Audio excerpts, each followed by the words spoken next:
Гляньте на меня. Я погибаю.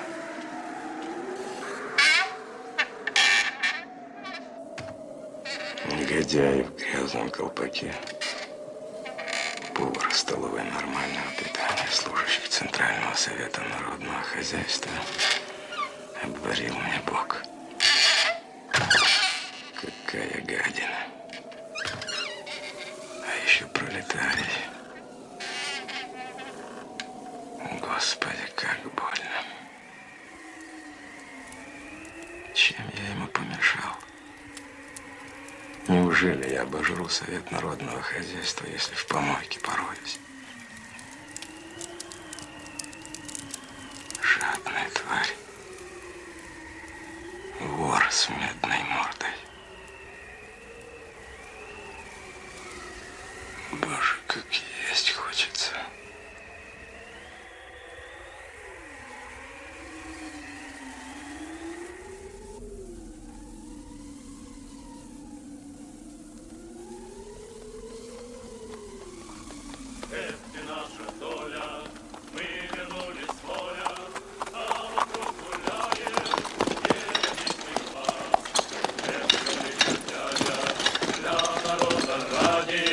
Никакая контра не уйдет от нас. Чу-чу-чу, стучат, стучат копыта.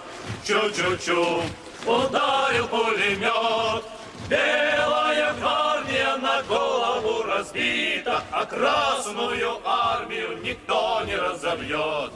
Белая гвардия на голову разбита, а Красную армию никто не разобьет.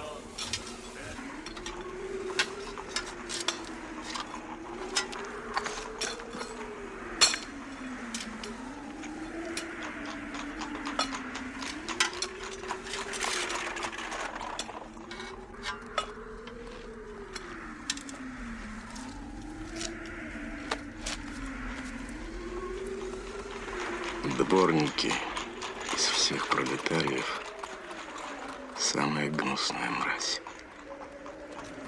Человечьи очистки. Самая низшая категория. Повар попадается разный. Например, покойный Влас Причистенки. Скольким он жизнь спас. Бывало, махнет Влас кости, а на ней со смушку мяса.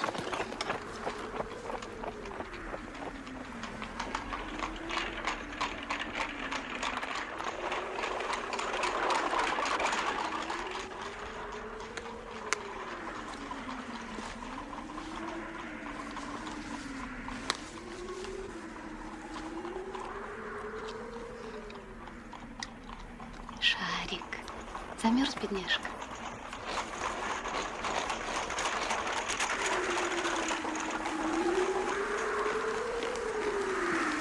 Машинисточка. Получает по 9-му разряду 4,5 червонцев. На службе с нее вышли. Тухлятины в столовой накормили. Ей на кинематограф не хватает. А кинематограф у женщин – единственное утешение в жизни.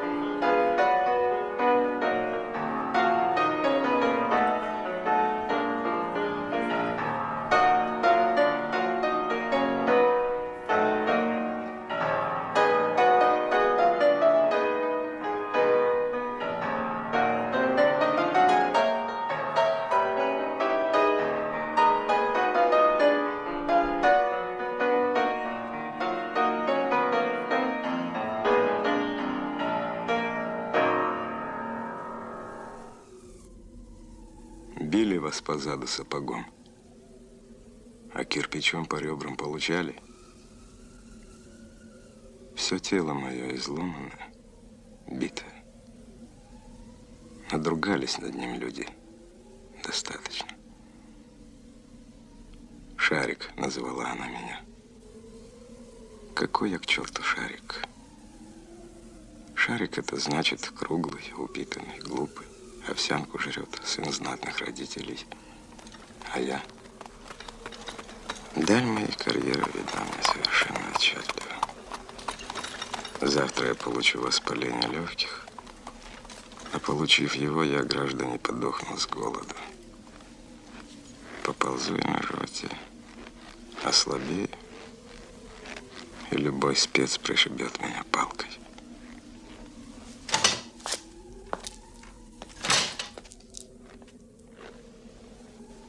Да, этот тухлый солониный лопать не станет. Что он мог покупать в дрянном магазинишке? Колбасу. Господин, отдайте ее мне.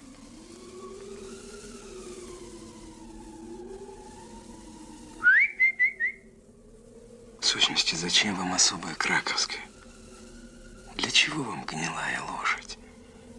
Нигде, кроме такой отравы, не получите, как в Массельпроме. Руки вам лизать. Больше ничего не остается. Без ошейника. Вот и прекрасно. Тебя-то мне и надо. Пойдем за мной. Бабухов? Сделайте одолжение. Очень хорошо известен нам этот переулок.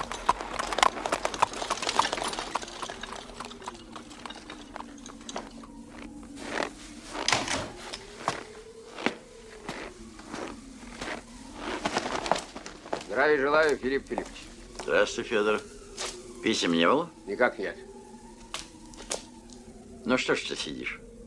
Иди, не бойся. Нет. Тут швейцар. Опаснее дворника. Гаже котов. Ну иди, иди.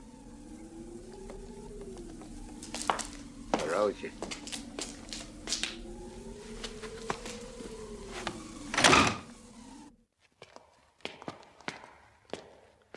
Филипп Филиппович, а в третью квартиру жил товарищи вселили.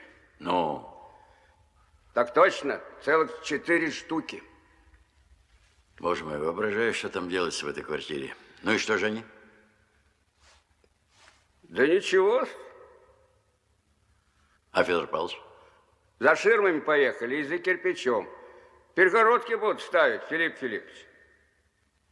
Что делается? Ай-яй-яй-яй. Ну, иди за мной.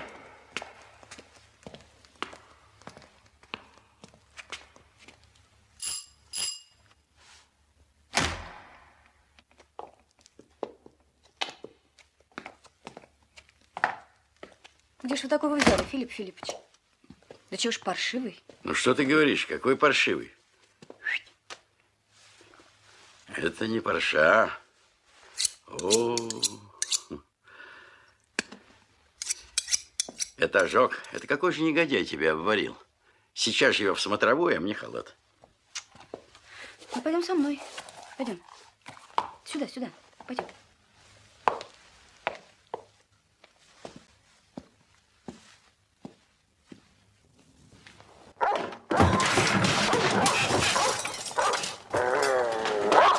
Ой, я не знаю, Филипп Филиппович. Вот. Доктор Барменталь. Эфир. Доктор Барменталь. Куда ж ты? Сына, держи его за шиворот, мерзавца. Опять электричество.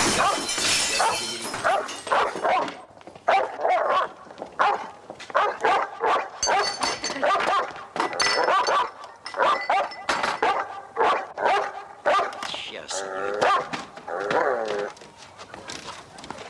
Осторожно, доктор.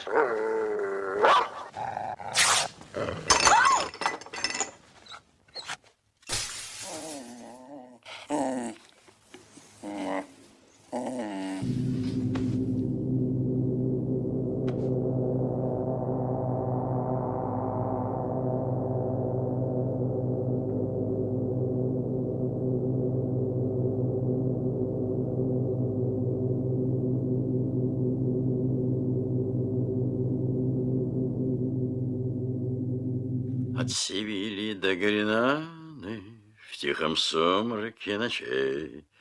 А? Ну ты зачем, бродяга, доктора укусил, а? Зачем стекло разбил? Ну ладно, опомнился, лежи, болван. Стало быть, это я его кусанул. Моя работа. Ну, будут драть. Как это вам, Филипп Филиппович, удалось подманить такого нервного пса? Лаской. Ласк. Единственным способом, который возможен в обращении с живым существом. Террором ничего поделать нельзя. Это я утверждал, утверждаю и буду утверждать. Они думают, что террор им поможет. Нет, нет, не поможет. Какой бы он ни был, белый, красный или даже коричневый. Зина, я купил этому прохвосту краковской колбасы. Потрудись накормить его, когда его перестанет тошнить. Краковской. Краковскую я лучше сама съем. Только попробуй, я тебе съем. Это трава для человеческого желудка. Взрослая девушка, как ребенок, тащишь в рот всякую гадость. Предупреждаю, ни я, ни доктор Берменталь не будем с тобой возиться, когда у тебя живот схватит. Ну, пришел в себя? Пойдем принимать больных.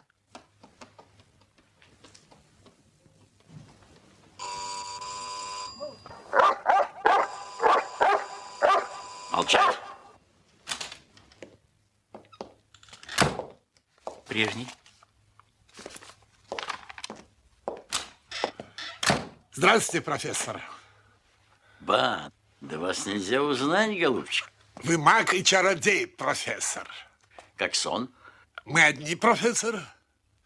Это неописуемо. Пароль Донер, 25 лет, ничего подобного. Верите или нет?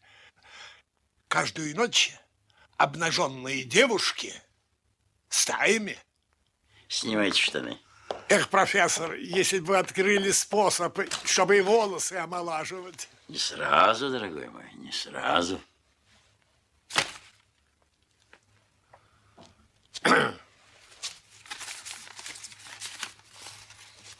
Вы, однако, смотрите, не злоупотребляйте. Я не злоупотребляю. Я, дорогой профессор, только в виде опыта. Ну и каковы результаты? О, 25 лет. Клянусь Богом, ничего подобного. Последний раз в 1899 году в Париже, на Рю-де-Лепе. Ну что ж, прелестно. Все в полном порядке. Я, признаться, не ожидал такого результата. А много крови, много песен для прелестных. Иногда. Я же той, что всех прелестней. Раз, два, три.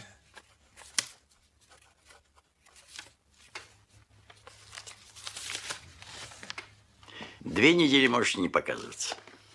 Благодарю вас.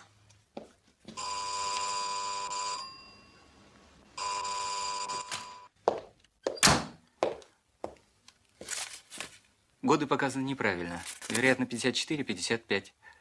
Тоны сердца глуховаты. Угу.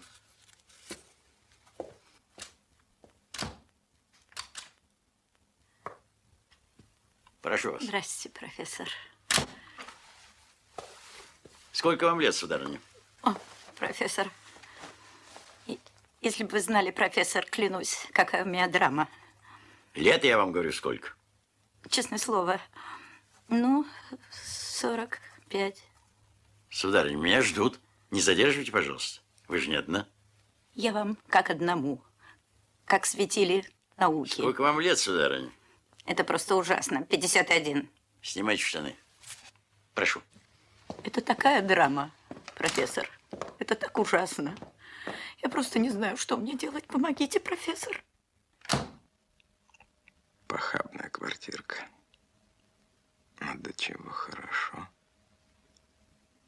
А на какого черта я ему понадобился? Неужели же жить оставит? Вот чудак. Да ведь ему только глазом мигнуть, он таким бы псом обзавелся, что ахнуть. А может, я красивый? Видно, мое счастье. А сову эту мы разъясним. Одевайтесь. Клянусь, профессор, этот Моррис, это моя единственная страсть.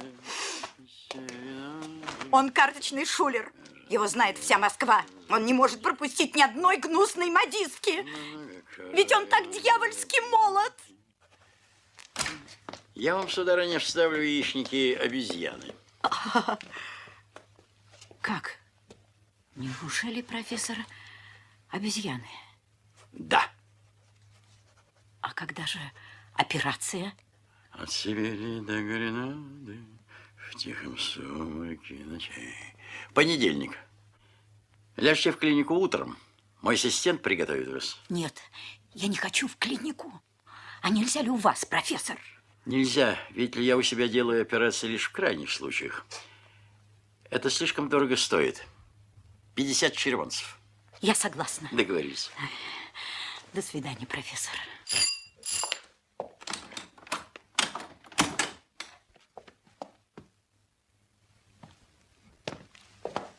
Посторонние в доме есть? Нет. А где профессор? Там.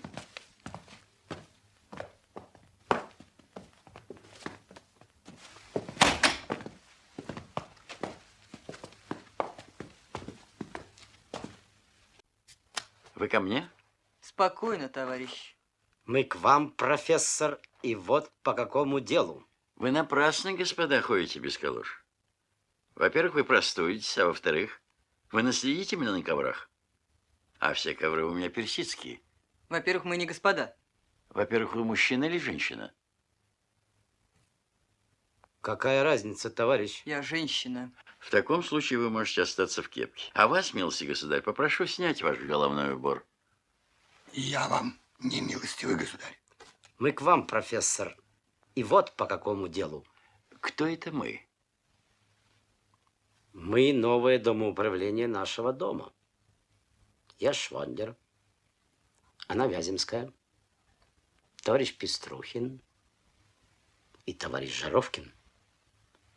Скажите, это вас вселили в квартиру Федора Павловича Саблина? Нас. Боже, пропал дом. Что будет с паровым отоплением? Вы издеваетесь, профессор? Да какой там из... Да. Ну и по какому делу вы пришли ко мне? Говорите скорее. Мне пора обедать. Мы к вам, профессор, вот по какому делу. Мы, управление нашего дома, пришли к вам после общего собрания жильцов нашего дома, на котором стоял вопрос об уплотнении квартир дома. Кто на ком стоял? Потрудитесь излагать ваши мысли яснее. Вопрос стоял об уплотнении. А вам известно, что постановлением от 12.04.24 я освобожден от какого-либо уплотнения? Известно. Но общее собрание жильцов нашего дома, рассмотрев ваш вопрос, пришло к заключению, что в общем и целом вы занимаете чрезмерную площадь. Совершенно чрезмерную. Вы один живете в 7 комнатах. Живу и работаю в 7 комнатах.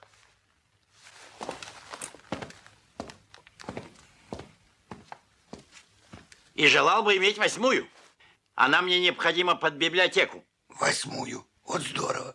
Это неописуемо. Извините, профессор, но общее собрание жильцов нашего дома просит вас добровольно, в порядке трудовой дисциплины, отказаться от столовой. Столовых нет ни у кого в Москве. Даже у Исидоры Дункан. А также и смотровой. Кстати, смотровой может соединить с кабинетом. Вполне. Правильно, товарищ? И где же я должен принимать пищу? В спальне. В спальне. Спальня. Очень возможно, что Исидора Дункан так и делает. Может быть, она в кабинете обедает, а в ванной режет кроликов. Может быть. Но я и не Исидора Дункан. Я буду обедать в столовой, а оперировать в операционной. Передайте это общему собранию. А мне предоставьте возможность принимать пищу там, где ее принимают все нормальные люди. А не в передней и не в детской. Тогда, профессор, ввиду вашего упорного противодействия, мы подадим жалобу в высшей инстанции. Одну минуточку. Я вас прошу подождать.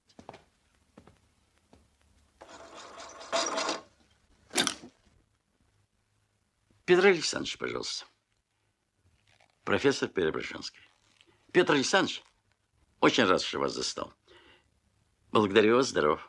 Петр Александрович, ваша операция отменяется. Равно, как и все другие операции. Я прекращаю работу в Москве и вообще в России. Сейчас ко мне вошли 4. Среди них 1 женщина, переодетая мужчиной. 2 мужчин, вооруженных револьверами, и терроризировали меня. Позвольте, профессор. В таких условиях я не только не могу, но не имею права работать. Поэтому я прекращаю свою деятельность, закрываю свою квартиру и уезжаю в Сочи. Ключи могу передать Швондеру. Пусть он оперирует. Но только одно условие. Как угодно, что угодно, когда угодно. Но чтобы это была такая бумажка, при наличии которой ни Швондер, ни кто-либо другой не мог даже подойти к двери моей квартиры. Окончательная бумажка, фактическая, настоящая броня, чтобы мое имя даже не упоминалось. Я для них умер. Передайте трубку Швондеру. Будьте любезны, сейчас с вами буду говорить. Да, я слушаю. Председатель домкома Швондер.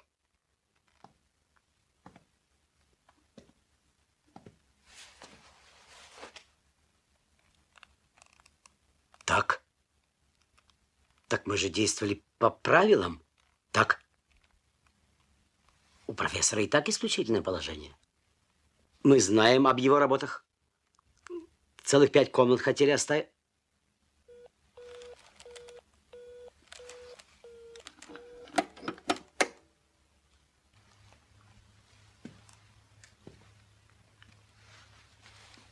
Это какой-то позор.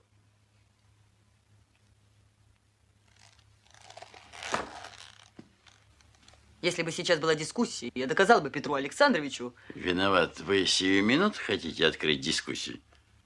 Я понимаю вашу иронию, профессор. Мы сейчас уйдем. Но я, как заведующий культотделом нашего дома... Заведующая? Заведующая. Предлагаю вам взять несколько журналов в пользу детей Германии. По полтиннику штука.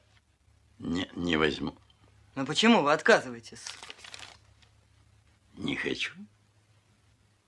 Вы не сочувствуете детям Германии? Сочувствую. А, полтинника жалко. Нет. Так почему же? Не хочу. Знаете ли, профессор, если бы вы не были европейским светилом, и за вас не заступились бы самым возмутительным образом, вас следовало бы арестовать. За что? А вы не любите пролетариат? Да, я не люблю пролетариат. Зина, подавай, голубушка, обед. Вы позволите, господа?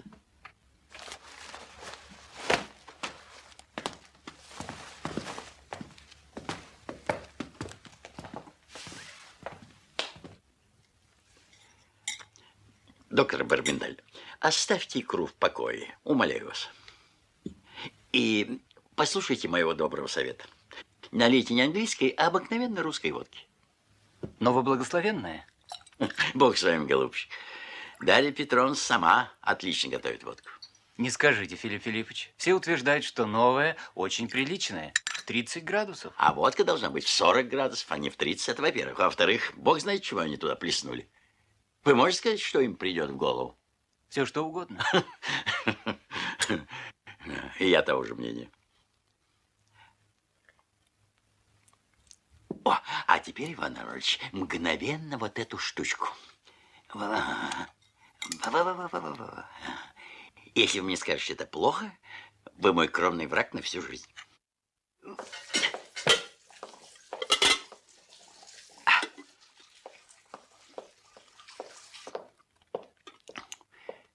плохо? Плохо?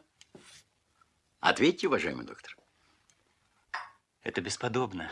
Еще бы. Заметьте, Иван Анатольевич, холодными закусками и супом закусывают только недорезанные большевиками помещики. Маломальски уважающий себя человек оперирует закусками горячими. А из горячих московских закусок это первое. Когда-то их великолепно приготавливали в Славянском базаре. На, получай. Пса в столовой прикармливаете? Потом его отсюда калачом не выманишь. Ничего, бедняга наголодался. Еда, Иван Арнольдович, штука хитрая. Есть надо уметь. А представьте себе, большинство людей есть вовсе не умеют. Нужно не только знать, что есть, но и когда, как и что при этом говорить. А если вы заботитесь о своем пищеварении, мой добрый совет: не говорите за обедом о большевизме и медицине. И, Боже, вас сохрани, не читайте до обеда советских газет. Да ведь других нет. Вот никаких и не читайте. Я произвел 30 наблюдений у себя в клинике. И что же вы думаете? Те мои пациенты, которых я заставлял читать правду, теряли в весе. Мало этого. Пониженные коленные рефлексы, скверный аппетит и угнетенное состояние духа. Да. Суровые годы уходят, борьбы за свободу страны, за ними другие приходят, они будут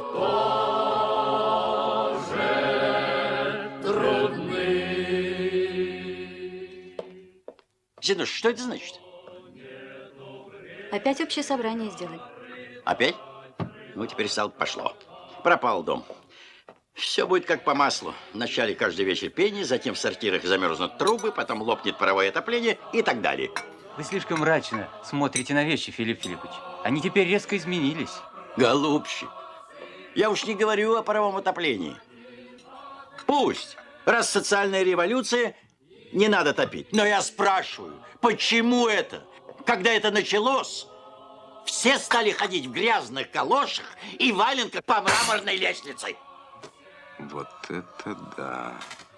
И почему это нужно, чтобы до сих пор еще запирать калоши и приставлять к ним солдата, чтобы их кто-либо не стащил? Он бы прямо на митингах мог деньги зарабатывать. Первоклассный деляга. Почему убрали ковер с парадной лестницы?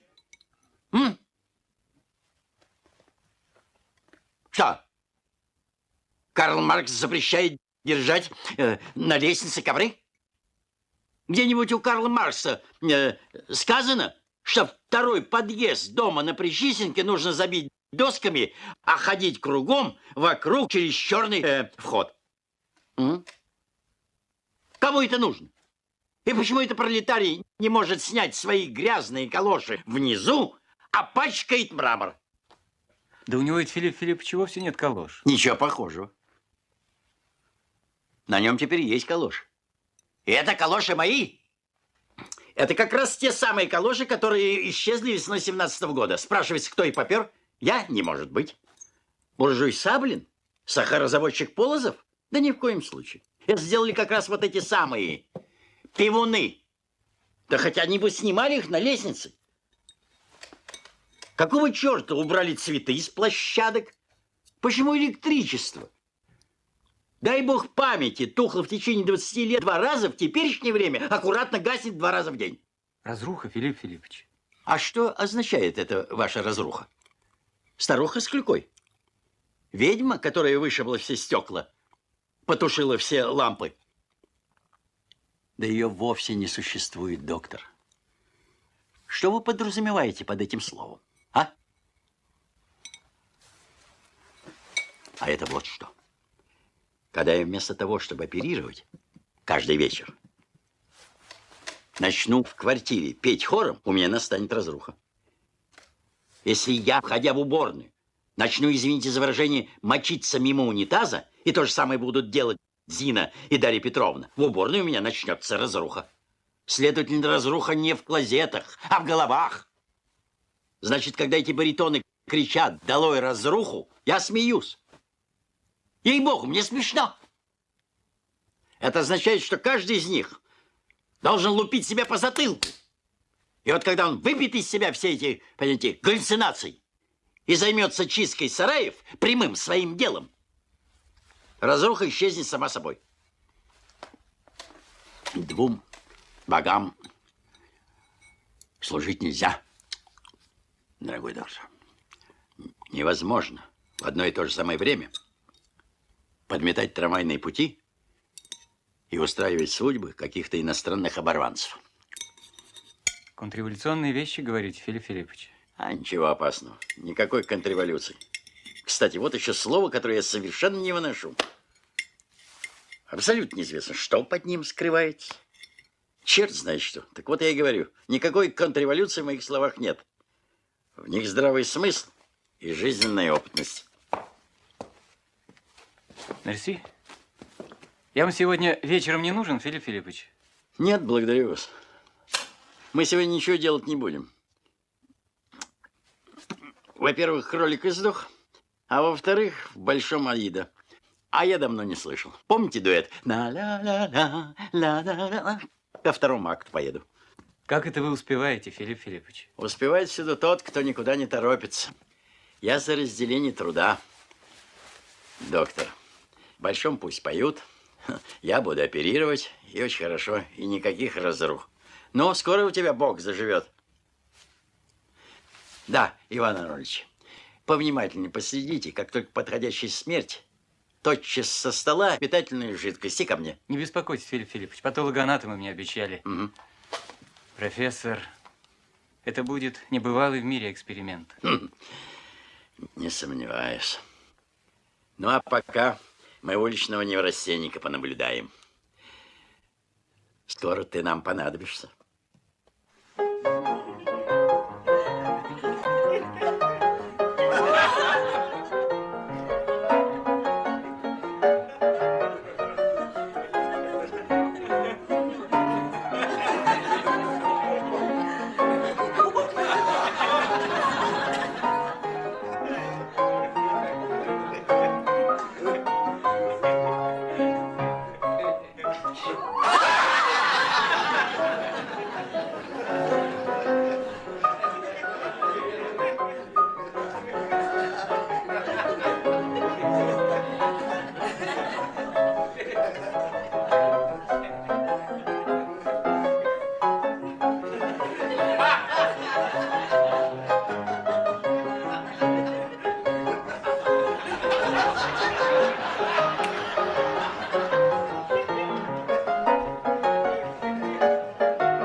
Я красавец. Быть может, неизвестный собачий принц. Инкогнито. Очень возможно, что бабушка моя согрешила с водолазом. То-то я смотрю, у меня на морде белое пятно. Откуда, спрашивается?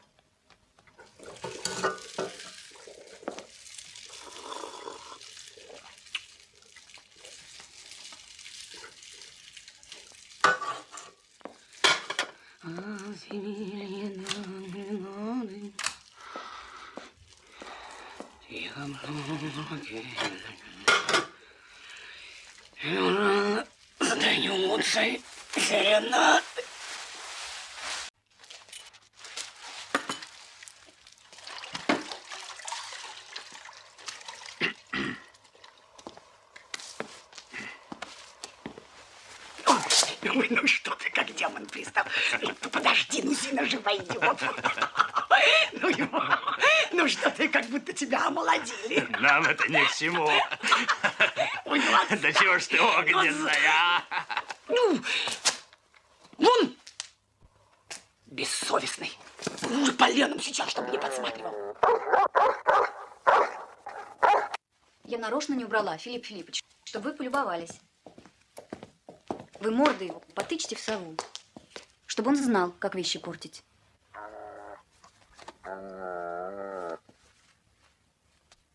Зачем ты, свинья, сову разорвал, а? Мешала она тебе? Мешала? Я тебя спрашиваю.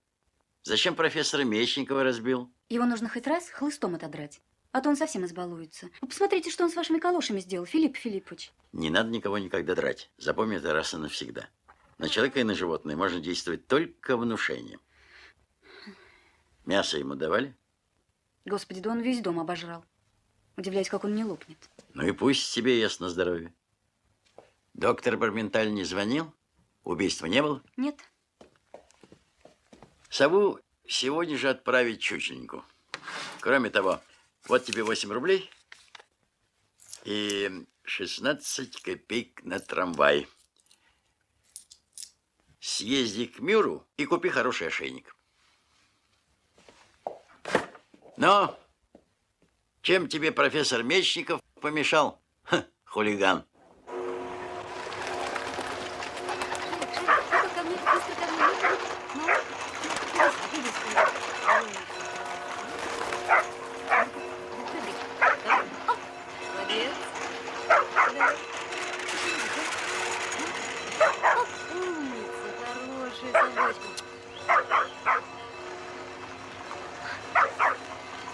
Ну куда ты побежал? Иди скорее сюда, ну? Куда ты побежал? Иди сюда. Иди скорее, иди.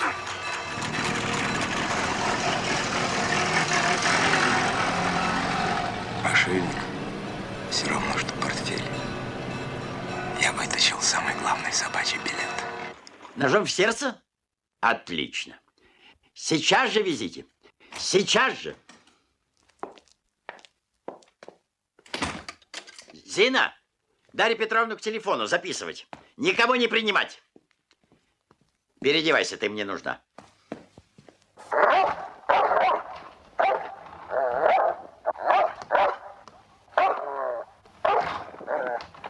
Убитый Клим Григорьевич Чугункин, 25 лет, холост, беспартийный, сочувствующий. Судился 3 раза и оправдан. Первый раз благодаря недостатку улик. Второй раз спасло происхождение. В 3-й раз условно каторга на 15 лет. Кражи. Профессия – игра на балалайке по трактирам. Печень расширена. Алкоголь. Причина смерти – удар ножом в сердце, пивной стоп-сигнал. Пойдем со мной. Пойдем, Шарик. Пойдем. Вот. Пойдем. Ну, куда же ты? Ну, Шарик. Шарик! Ну, пойдем, не бойся.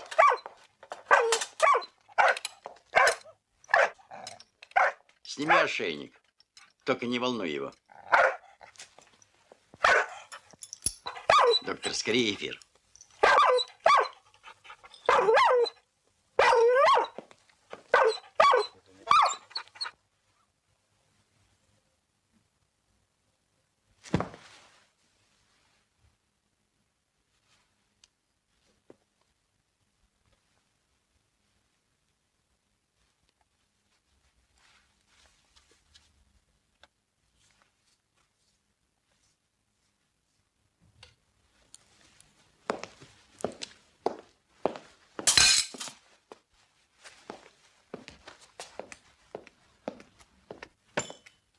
можно мне уйти, Филипп Филиппович? Можешь.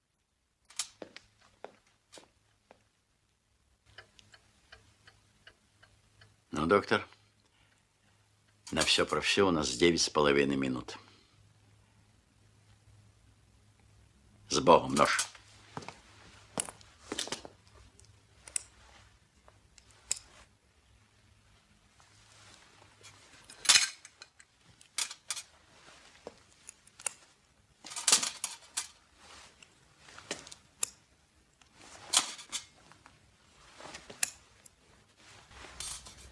Ножницы.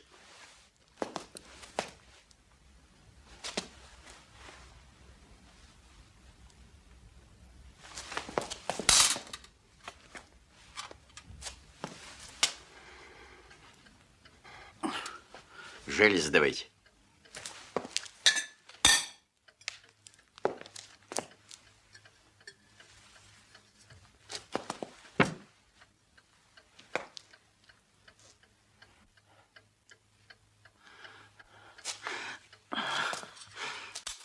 Шейте, доктор, мгновенно кожу.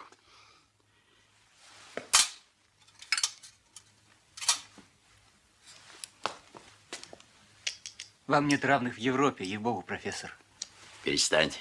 Переворачивайте ее.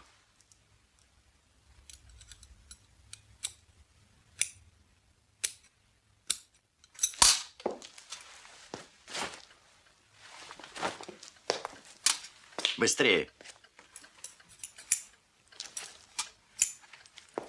Трепан.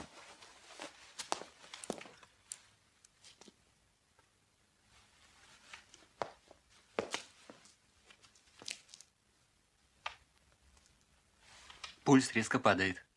Колите.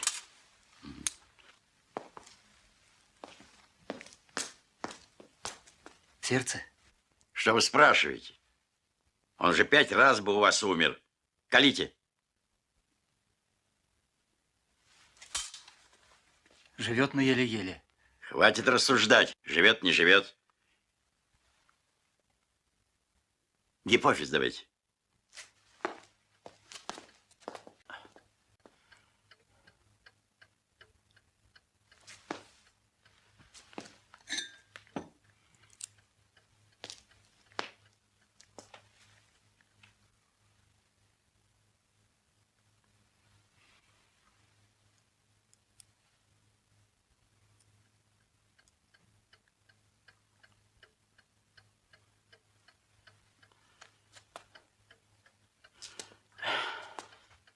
Десять минут. Умер, конечно. Нитевидный пульс? Шейте. Дина! Свежее белье и ванну.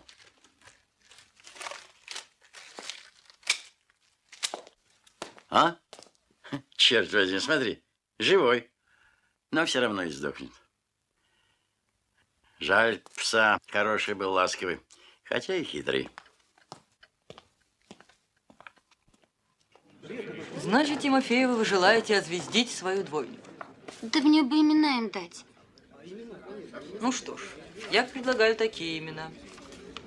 Баррикада, Бебелина, Пестелина. Нет. Лучше назовем их просто. Клара и Роза. В честь Клары Цеткиной и Розы Люксембург, товарищи.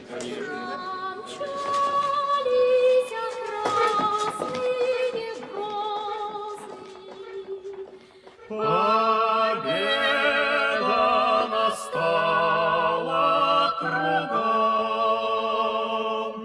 Укрытие суровые слезы, пробитым боям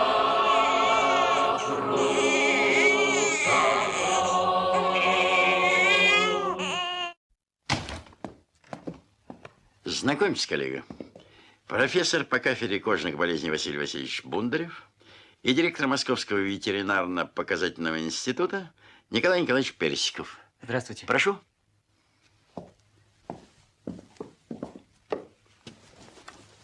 Начинайте, доктор.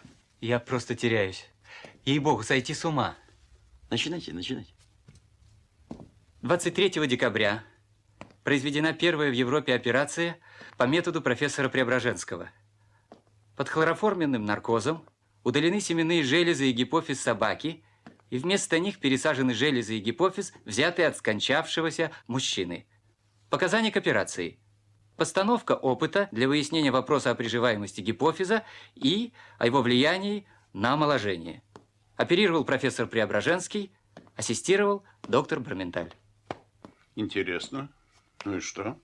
Да, и каковы результаты? Результаты поразительные. Обнаружено выпадение шерсти на лбу и на боках туловища. Лай вместо слова гау-гау напоминает стон и отдаленно похож на звуки А и И. Но главное – это вытягивание конечностей и замена когтей ногтями.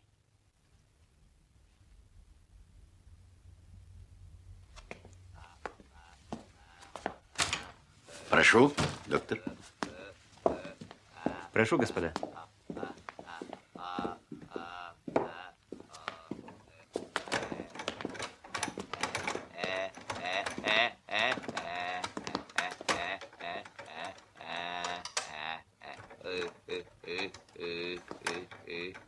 Странно. Симптомы появились на 4-й день после операции. Ногти растут прямо на глазах. Я наблюдаю это уже 2 дня. Поздравляю вас, коллега. Герой Уэллса по сравнению с вами просто вздор. А я-то думал, что все это сказка. Что вы толкуете об Уэллсе, о мелких вещах, коллега? Вы сделали неслыханное. Переворот в медицине. Триумф. Я очень рад.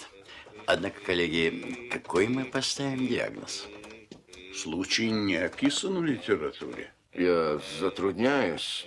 Никто такого еще не видел. Наблюдаем. Дайте ему селедки. Изменение вкуса произошло вчера.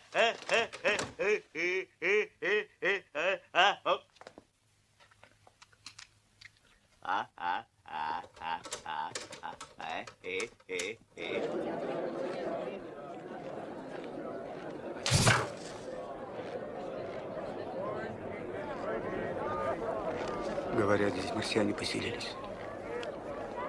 Какие к черту марсиане? Вот, черным по белому от 7 января. Слухи о марсианах в Обуховом переулке распущены торговцами Сухаревки. Они в устроено как. Понятно? Так чего вы здесь торчите? Черт.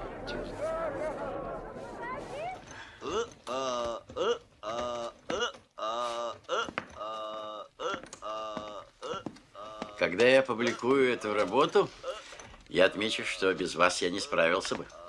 О, это не важно. А впрочем, спасибо. Ловите его!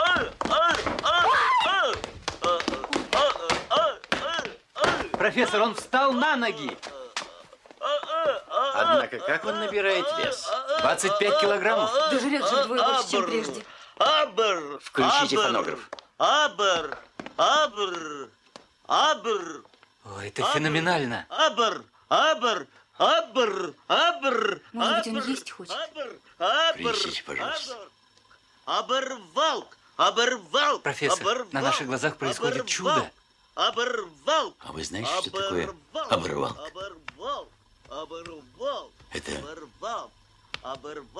глафрыба, коллега, только наоборот. Глафрыба.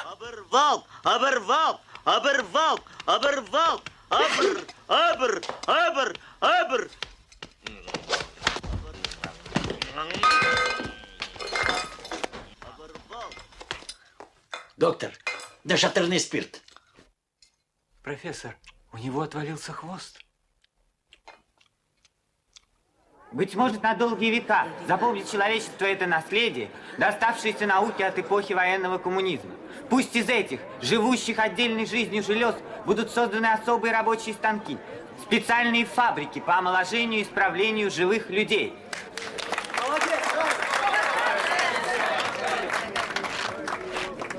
Я вот тоже про Галлы и Фрона читал.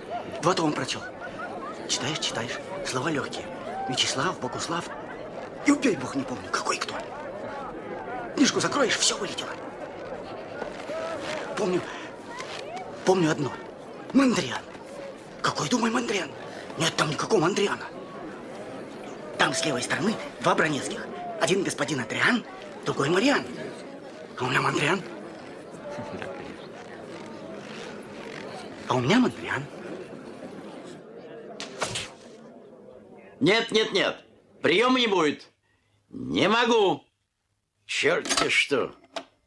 82 звонка, словно с ума сошли. Иван Иванович, я прошу вас.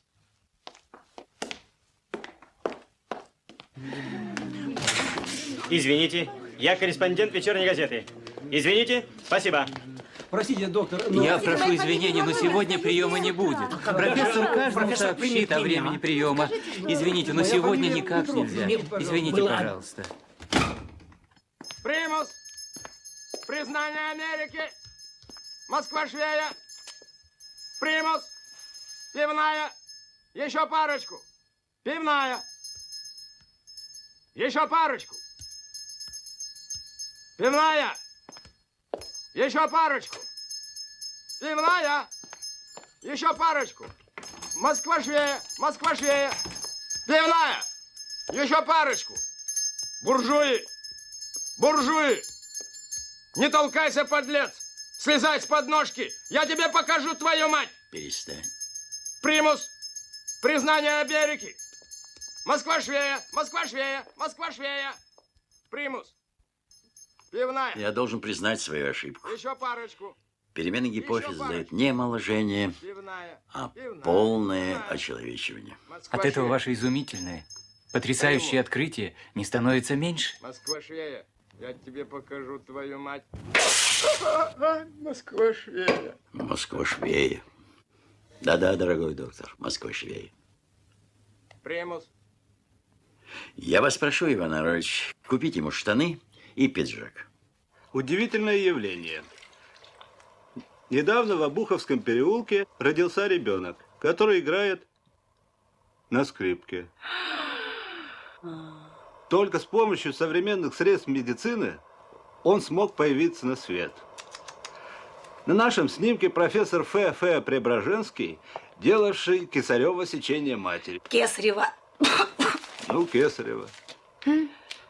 Так это ж доктор Барменталь. А ну.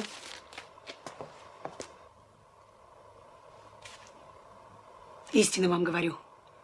4 мая 1925 года Земля налетит на небесную ось. Ой, это точно говорю. Точно.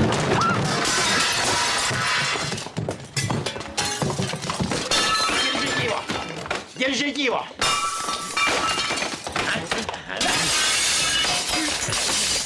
Я тебе.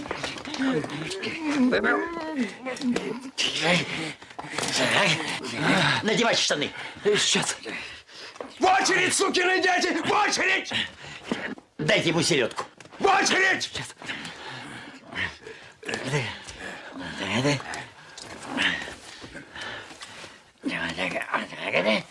Дай папиросочку. У тебя брюки в полосочку. Не плюй на пол. Отлезь, гнида. Если ты позволишь еще раз обругать меня или доктора, тебе влетит.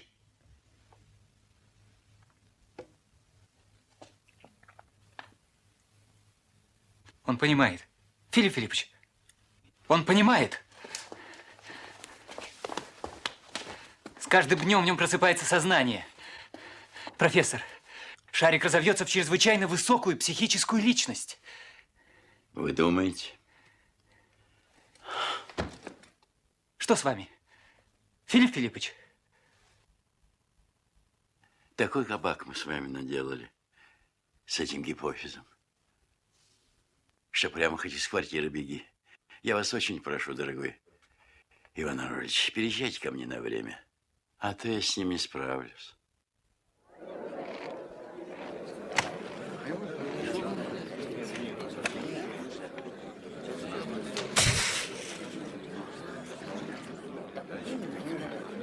Пошли, товарищи.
Изумительный опыт профессора Преображенского раскрыл одну из тайн человеческого мозга.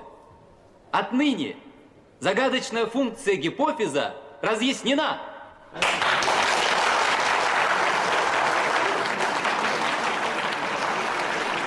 Она определяет человеческий облик. Новая область открывается науке.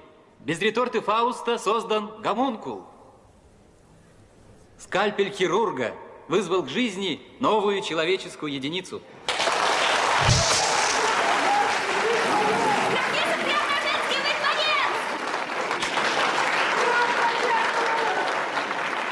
По строению тела человек совершенный. Вес 3 пуда. Рост маленький. Ест человеческую пищу. Начал курить. Играет на музыкальных инструментах.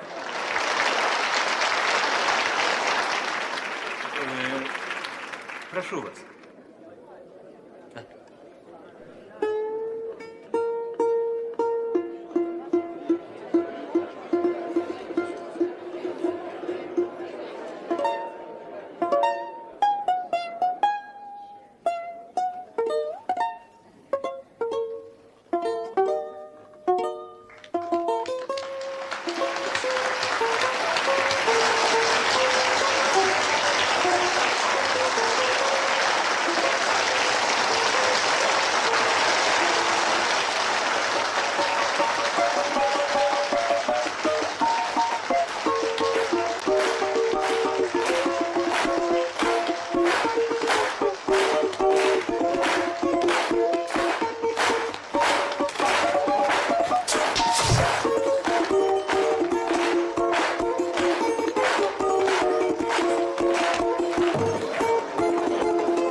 Филипп Филиппович, может, достаточно?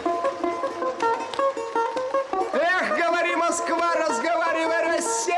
Эх, яблочко, ты мое спелое, а вот барышня идет, кожа белая, а шуба ценная, если дашь чего, будешь целая. Эх, яблочко, да с голубикою, подходи, буржуй, глазик выколю, другой останется, чтоб видал говно, кому кланяться.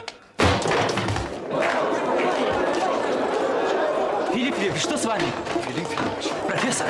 Несчастье-то какое. Пульс проверьте. Настырный спирт. Откройте окна! Откройте окна! Он еще танцует? Танцует.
Никаких сомнений нет в том, что это его незаконно рожденный, как выражались в гнилом буржуазном обществе, сын.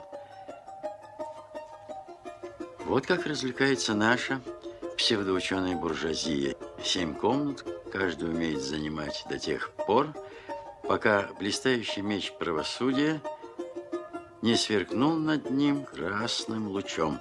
Швондер.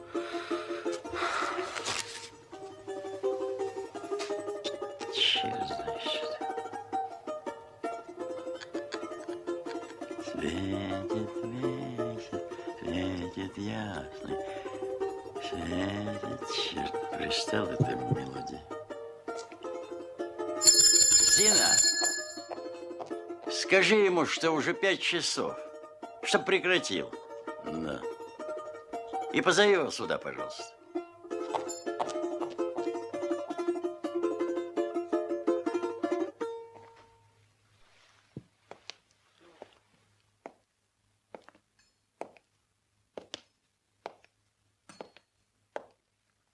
Я, кажется, 2 раза уже просил не спать на палатях в кухне, тем более днем. Воздух в кухне приятнее. Что это за гадость? Я говорю о галстуке. Чем же гадость? Шикарный галстук. Дарья Петровна подарила. Дарья Петровна вам мерзость подарила, вроде этих ботинок. Что это за сияющая чепуха? Чего, я хуже людей? Пойдите на Кузнецкий. Все в лаковых. Спанье на палатях отменяется. Понятно? Там женщины. Ну уж и женщины, подумаешь. Барыни какие.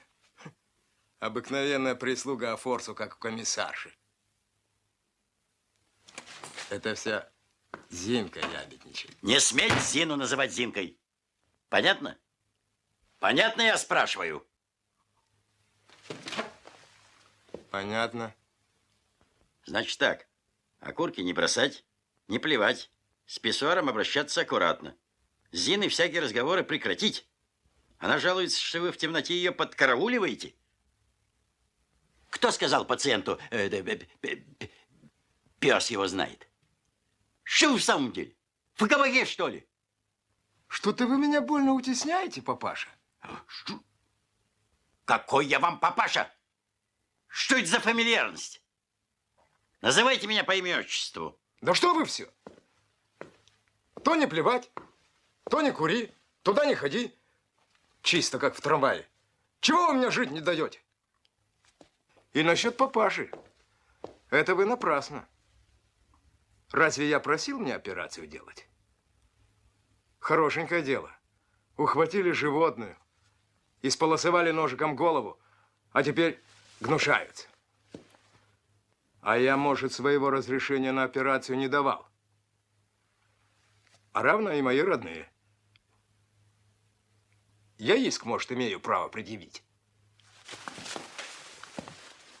Вы изволите быть недовольны, что вас превратили в человека? Может быть, вы предпочитаете снова бегать по помойкам? Мерзнуть в подворотнях? Да что вы все попрекаете? Помойка, помойка. Я, может, свой кусок хлеба добывал. А если бы я у вас помер под ножиком? Вы что на это выразите, товарищ? Филипп Филиппович, я вам не товарищ. А, уж конечно. Как же. Какие уж мы вам товарищи. Где уж.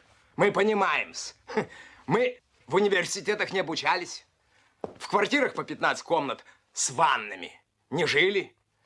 Только теперь пора бы это оставить. В настоящее время каждый имеет свое право. Пальцами блох ловить, пальцами. Не понимаю, откуда вы их только берете? Да что ж, развожу их, что ли?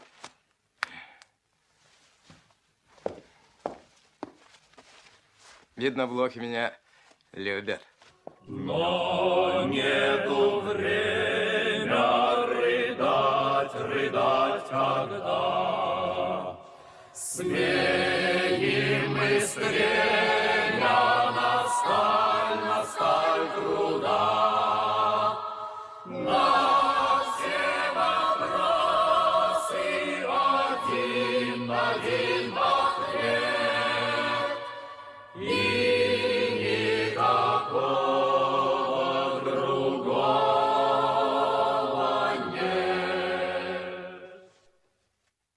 Документ, Филипп Филиппович, мне надо. Документ? Черт. А может быть, это как-нибудь... Это уж извиняюсь. Сами знаете, человеку без документов строго воспрещается существовать. Во-первых, домком. Ну, при чем тут домком? Как это при чем? Встречают, спрашивают. Когда же ты, говорят, многоуважаемый, пропишешься? Воображаю, что вы им наговорили. Ведь я запрещал вам шляться по лестницам. Довольно обидные ваши слова. Очень обидные. Что я, каторжный? Как-то так шляться? Ну и что же он говорит, этот ваш прелестный домком? Вы его напрасно прелестным ругаете. Он интересы защищает. Чьи интересы, позвольте осведомиться? Известно чьи. Трудового элемента. Вы что же, труженик? Да уж известно, не Непман. Ну что же ему нужно в защите ваших революционных интересов? Известно что. Прописать меня. Они говорят, где ж это видано, чтоб человек проживал не прописанный в Москве. Это раз. А самое главное, учетная карточка. Я дезертиром быть не желаю. Опять же, союз, биржа. Но позвольте узнать, как же я вас пропишу? У вас же нет ни имени, ни фамилии. Этого несправедливо. Имя я себе совершенно спокойно могу избрать. Пропечатал в газете и шабаш. И как же вам угодно именоваться?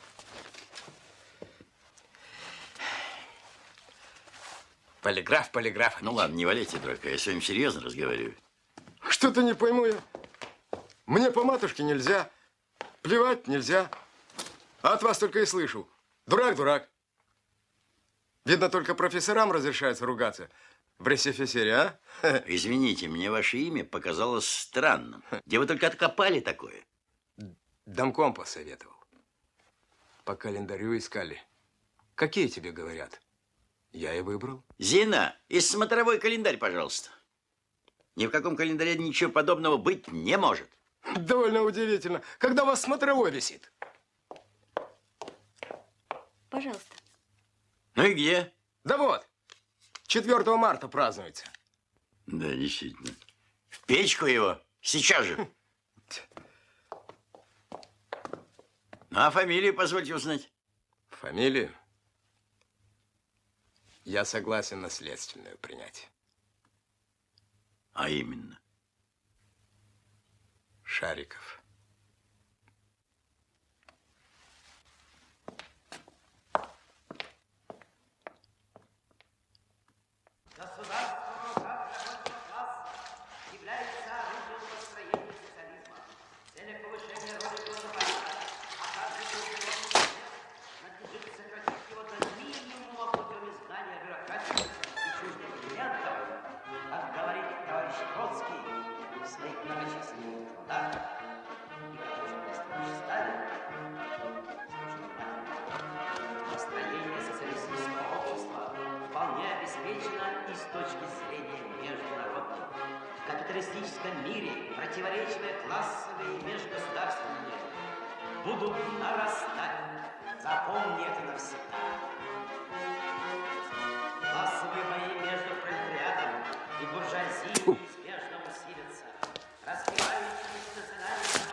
Ну и что там писать? Ну что ж, дело несложное. Пишите удостоверение, гражданин профессор, что так, мол, и так. Предъявитель всего. Действительно, Шариков Полиграф Полиграфович, зародившийся, мол, в вашей квартире. О, черт, глупее ничего себе и представить нельзя. Ничего он не зародился, а просто, ну, одним словом... Это ваше дело, зародился или нет. В общем и целом, вы ведь делали опыт, профессор. Вы создали гражданина Шарикова И очень просто. Я бы вас очень просил не вмешиваться в разговор. И вы напрасно говорите, очень просто. Это очень непросто. Как же мне не вмешиваться? Простите, профессор, гражданин Шариков совершенно прав. Это его право участвовать в обсуждении собственной участи. Ну, хорошо. Предъявитель всего человек, полученный при лабораторном опыте путем операции на головном мозгу, нуждается в документах. Черт, я вообще против получения этих идиотских документов. Подпись профессор Преображенской. Довольно странно, профессор, как это вы документы называете идиотскими. Я не могу допустить пребывания в доме бездокументного жильца, да еще не взятого на воинский учет милиции. А вдруг война с империалистическими хищниками? Я воевать не пойду никуда. Вы, гражданин Шариков, говорите в высшей степени несознательно. На воинский учет надо взяться. На учет возьмусь, а воевать шиш с маслом. Я тяжко раненый при операции. Меня, видишь, как оттяпали. Вы анархист-индивидуалист? Мне белый билет полагается. Ну, хорошо. Неважно пока. Факт в том, что мы бумагу профессора отправим в милицию, а вам выдадим документ. Скажите, нет ли у вас в доме свободной комнаты? Я согласен купить ее. Извините, профессор, нет. И не предвидится. Клянусь вам, доктор, я измучился за эти 2 недели больше, чем за последние 4 года.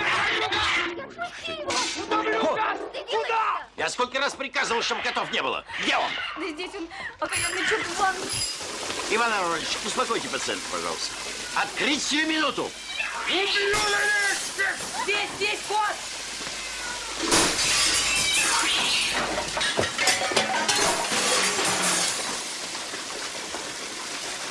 Сию же минуту извольте выйти отсюда. Зачем вы заперли? Какого черта я не слышу? Закройте воду. Да закройте же воду! Закрой воду, дурак! Я не понимаю, что он сделал? Вот он! Вы с ума сошли? Почему вы не выходите? Защелкнулся я! Ну, откройте замок. Замков никогда не видели. Да не открывается, окаянный!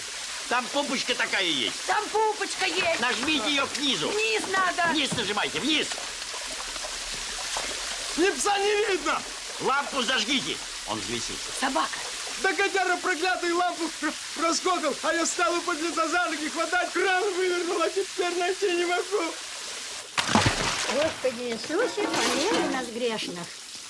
Что вам надо? Сапсковая странница. Пришла собачку, говорящую, посмотреть. Прошу вас. Она Сапсковая. Прошу. Дарья Петровна, я ж просил вас. Ну, Филипп Филиппович, ну они целый день ходят и ходят.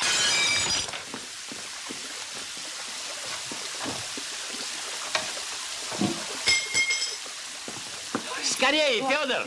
Сейчас лампу возьму. Федор, скорее! Иду.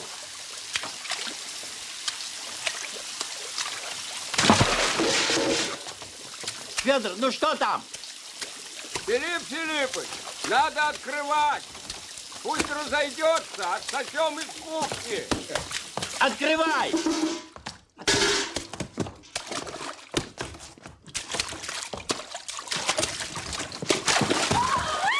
Господи! Еле заткнул. Напор большой. Где он? Там. Боится выходить. Бить будете, папаша? Фу, идиот.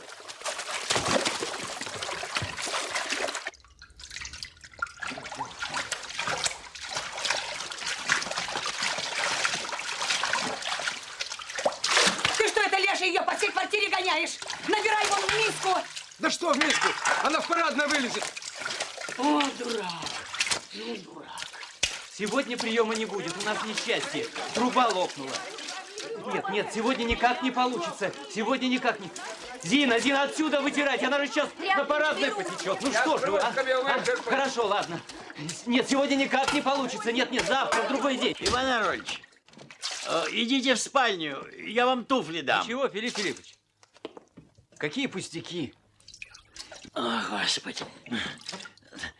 Оденьте галоши. Да все равно уже ноги мокрые. Ах ты, боже мой. Да чего вредное животное? Это кого вы имеете в виду, позвольте вас спросить? Кота я имею в виду, такая сволочь. Я не видел более наглого существа, чем вы. И когда вы кончите гоняться за котами, дикарь. Какой дикарь? Ничего не дикарь. Его в квартире терпеть невозможно. Фарш слопал у Дарьи. Я его поучить хотел. Вас самого надо поучить. Вы хоть раз смотрели на свою физиономию в зеркало?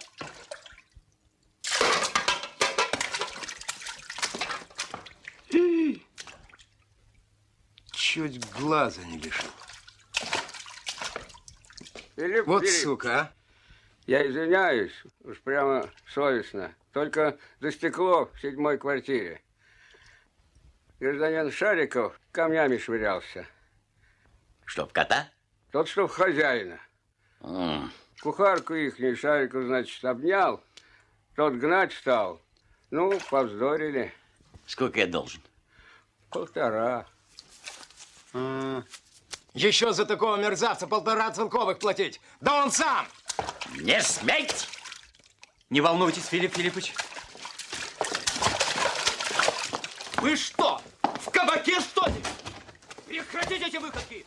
Вот так. Вот это так. Да по уху бы еще. Ну что ты, Федор? Помилуй, Филипп Филиппович, вас жалко.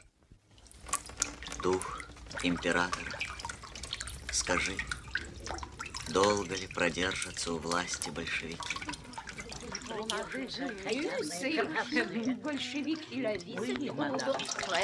Тише, господа, это интересно.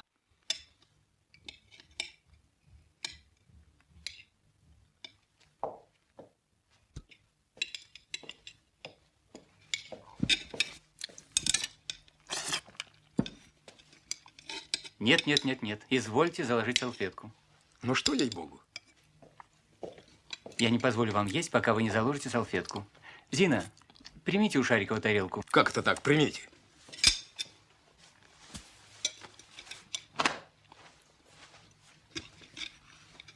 И вилкой, пожалуйста. Благодарю вас, доктор. А то уж мне надоело делать замечания.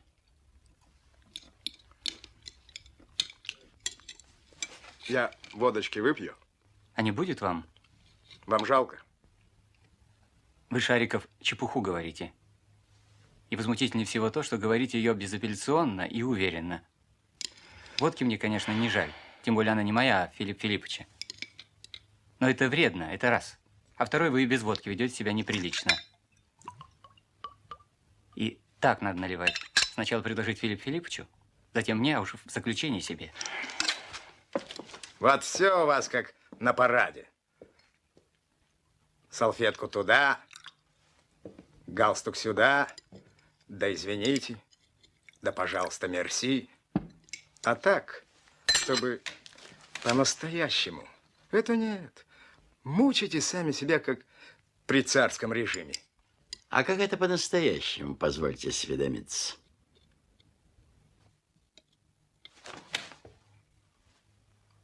Желаю, чтобы все. И вам того же. Стаж. Ничего уж тут не поделаешь. Клим Чугункин. Вы полагаете, Филипп Филиппович? Нечего и полагать. И так все ясно. Я еще водочки выпью. Ну-с, что мы с вами предпримем сегодня вечером? В цирк пойдем. Лучше всего. Я бы на вашем месте хоть раз в театр сходил. В театр я не пойду. Ика не за столом, у других отбивает аппетит. А почему, собственно, вам не нравится театр?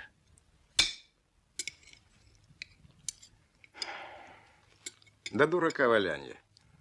Разговаривает. Контрреволюция одна. Вы бы почитали что-нибудь, а то знаете ли... Уж и так, читаю. Зина, убирай, детка, водку. Так что же вы читаете?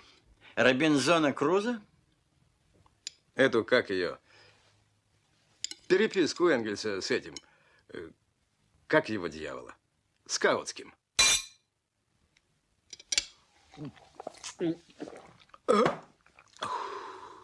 Позвольте узнать, что вы можете сказать по поводу прочитанного? Да не согласен я. Что, с Энгельсом или Скаутским? С обоими. Это замечательно, клянусь Богом. Да, и что вы можете с своей стороны предложить? Да что тут предлагать?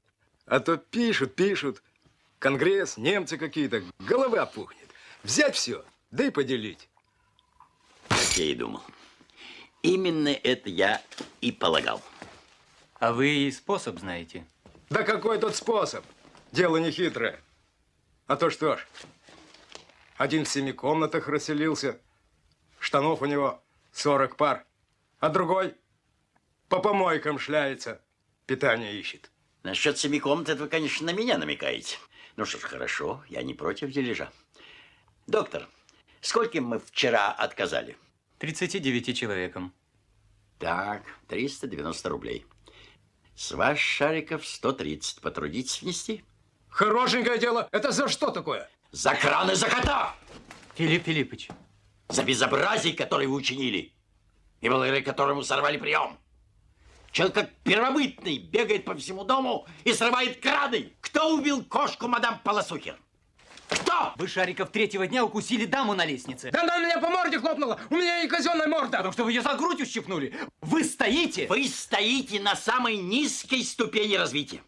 Вы еще только формирующееся, слабое в умственном отношении существо. Все ваши поступки зверины. И вы в присутствии 2 людей с университетским образованием позволяете себе давать советы космического масштаба и космической же глупости о том, как все поделить. А сами в то же время наглотались зубного порошку. 3-го дня. Зарубите себе на носу, что вы должны молчать и слушать. Молчать и слушать, что вам говорят. Учиться и стараться стать хоть сколько-нибудь приемлемым членом социального общества.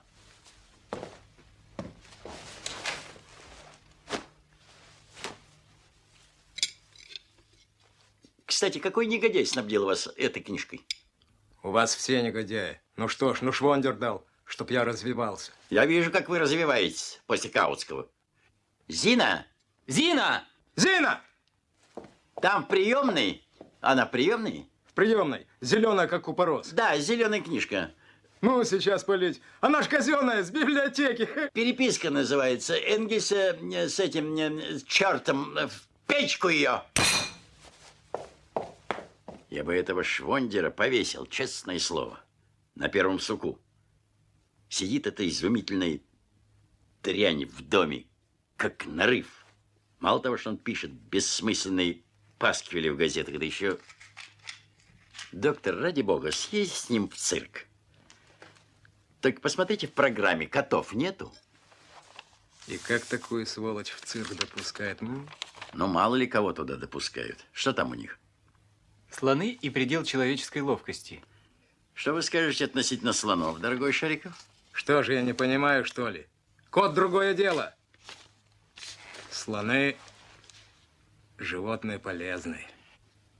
Ну и очень хорошо. Поезжайте и посмотрите на них. Иван Арнольдович, покорнейше прошу пиво Шарикову не предлагать.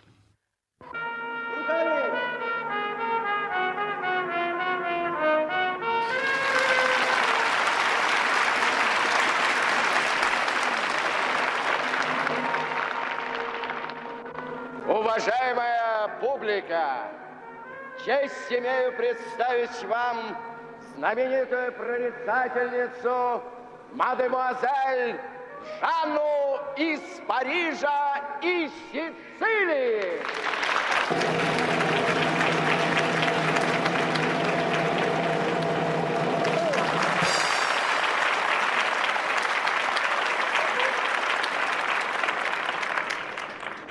Мадемуазель угадывает прошлое, настоящее и будущее, а равно и семейные тайны.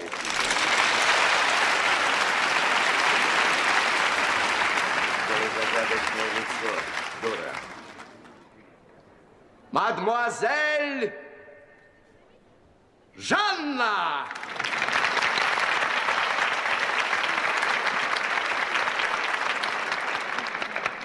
Однако не следует думать, что здесь какое-то колдовство или чудо.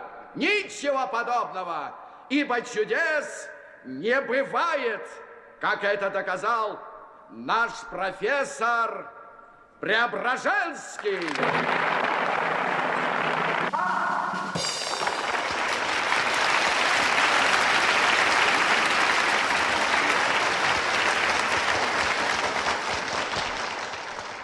Все построено на силах природы с разрешения месткома и культпросвет комиссии и представляет собой виталопатию на основе учения индийских йогов, угнетаемых английским империализмом.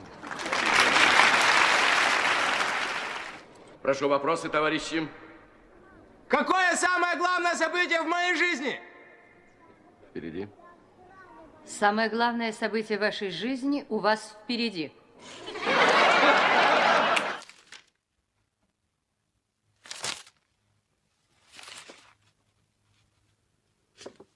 Ей-богу, решусь. О, черт.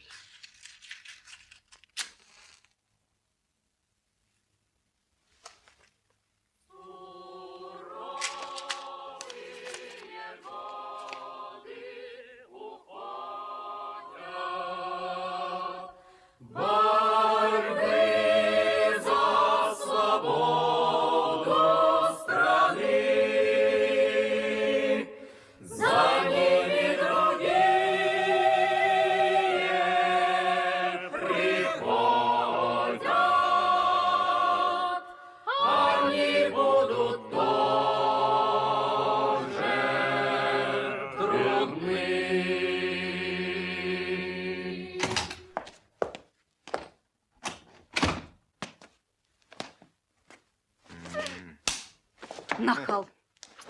Фу.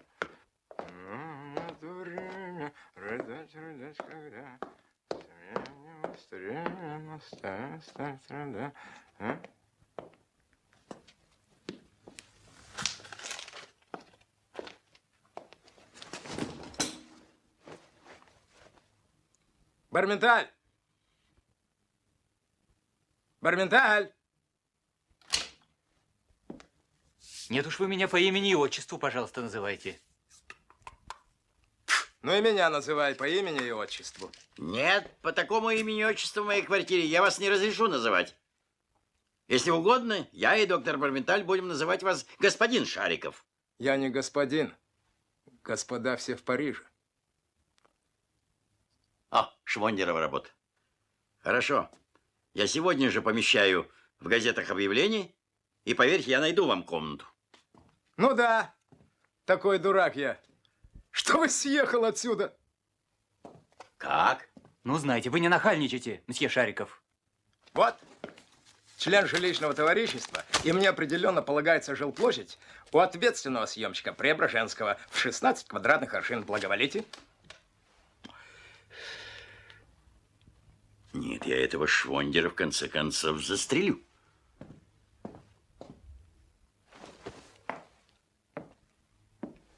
Филипп Филиппович, Форзихт. Какая тут к черту осторожность? Имейте в виду, Если вы еще раз позволите себе эту подобную наглую выходку, я лишу вас обеда. И вообще питания в моем доме. 16 аршин.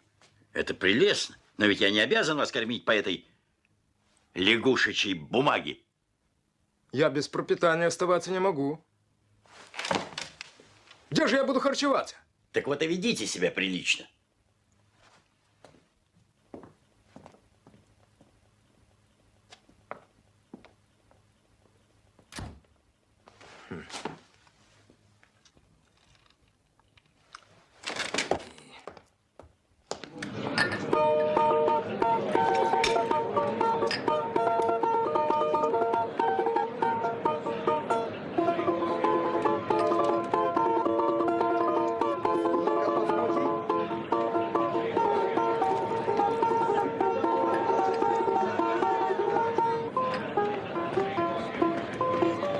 Эх, говори, Москва, разговаривай, Россия!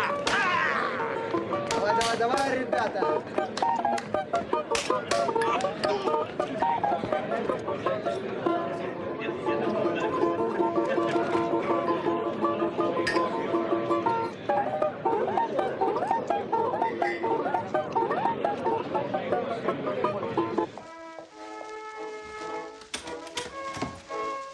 Что случилось?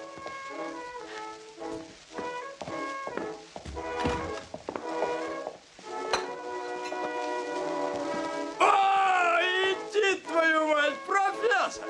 Иди сюда. Выпей с нами. Кто они такие? Они хорошие. Они будут у меня ночевать. Иван Андреевич, позвоните в 45-е отделение милиции, будьте добры. Вон отсюда. Бравентале самого надо сдать в 45-е отделение милиции. Он у тебя без прописки живет.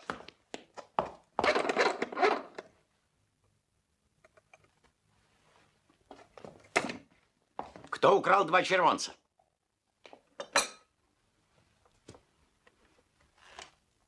Я не брал.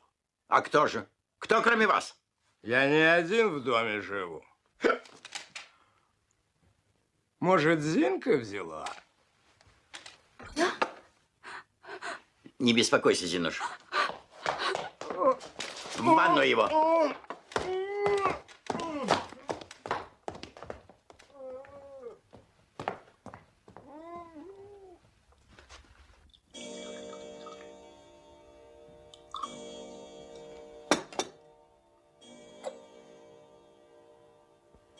Филипп Филиппович, я никогда не забуду, как я, полуголодным студентом, явился к вам, и вы приютили меня на кафедре. Поверьте мне, для меня вы гораздо больше, чем профессор, учитель. Спасибо вам.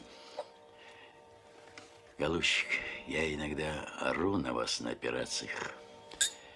Вы уж простите мне мою старческую вспыльчивость. В сущности, ведь я так одинок.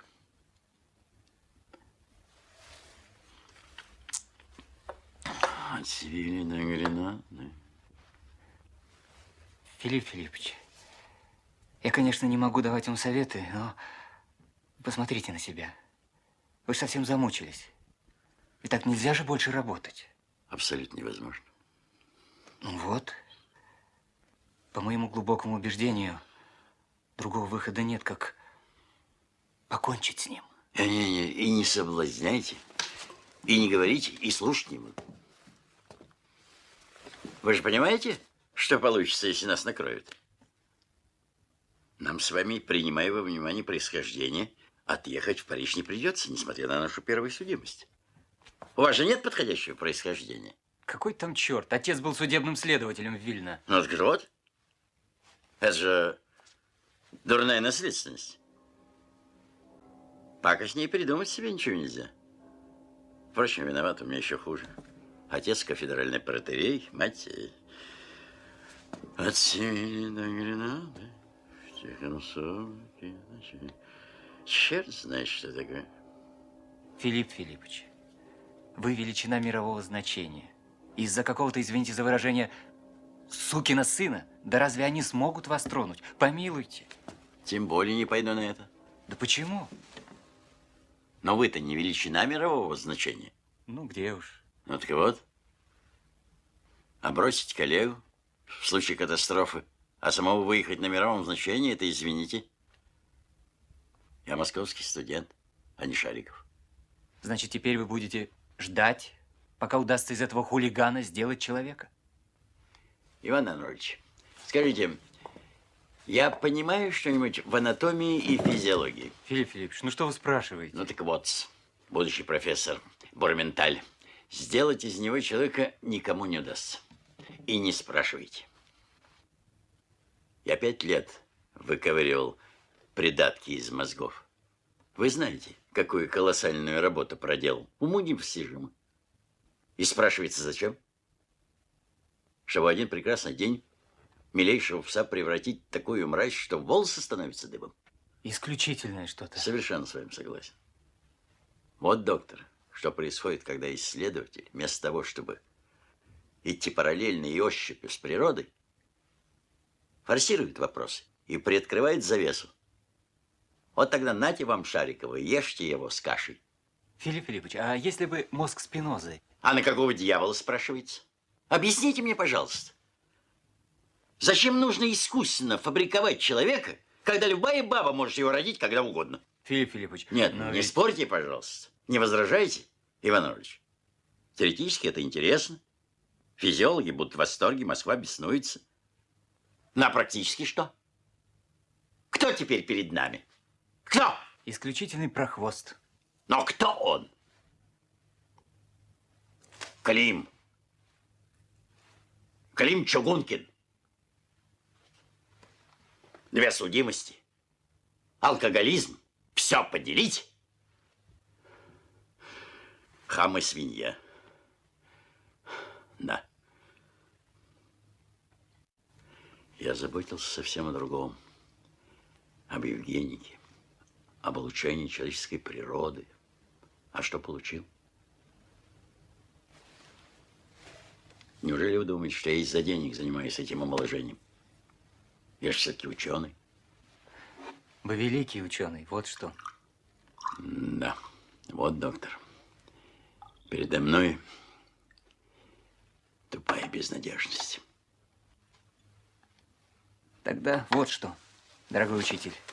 Если вы не желаете, тогда я на свой риск накормлю его мышьяком.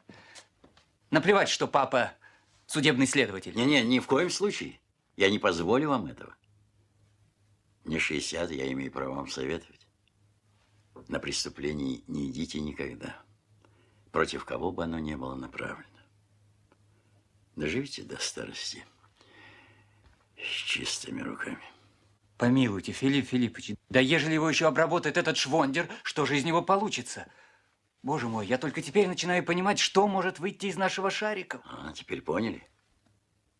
А я это понял через 10 дней после операции. Так вот этот швондер и есть самый главный дурак. Он сейчас всячески старается натравить его на меня, не понимая, однако, что если кто-нибудь, в свою очередь, натравит Шарикова на самого швондера, то от него останутся только рожки да ножки. Еще бы. Одни коты чего стоят? Человек с собачьим сердцем. Нет, не клевещите на пса. Коты это временно, уверяю вас. Ужас заключается в том, что у него уже не собачье, а именно человеческое сердце. И самое паршивое из всех, которые существуют в природе. Я убью его. Помогите! Что там такое?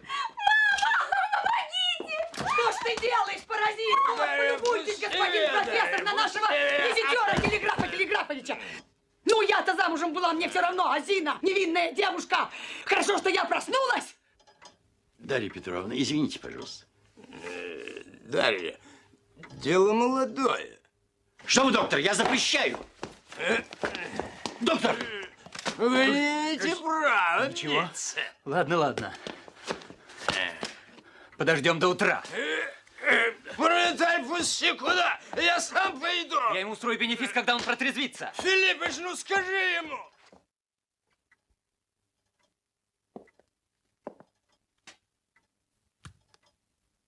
Учти, Егоровна, если будешь жечь паркет в печке, всех выселю.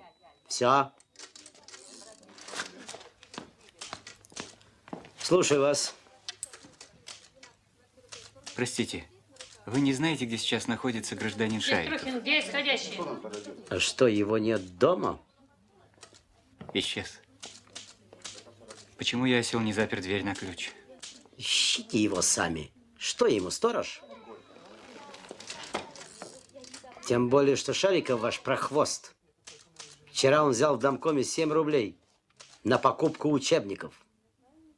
Собака.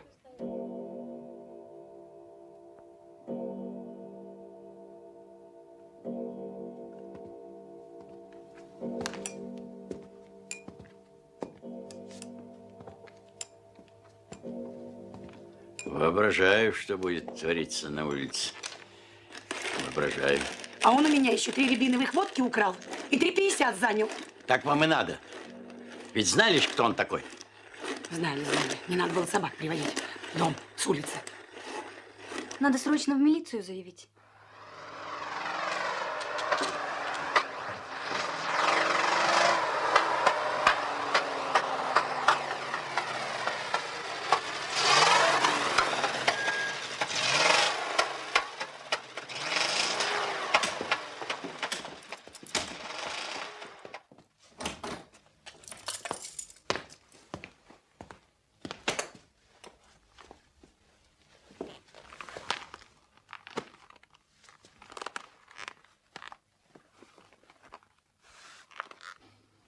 Я, Филипп Филиппович, на должность поступил.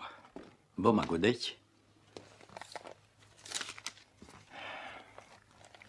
Предъявитель всего товарищ Шариков, Полиграф Полиграфович, действительно стоит заведующим под отделом очистки города Москвы от бродячих животных, котов и прочее. В отделе МКХ. Кто же вас устроил? А впрочем, я догадываюсь. Ну да. Швондер. Позвольте вас спросить, почему от вас так отвратительно пахнет? Ну что ж, пахнет. Известно, по специальности. Вчера котов душили.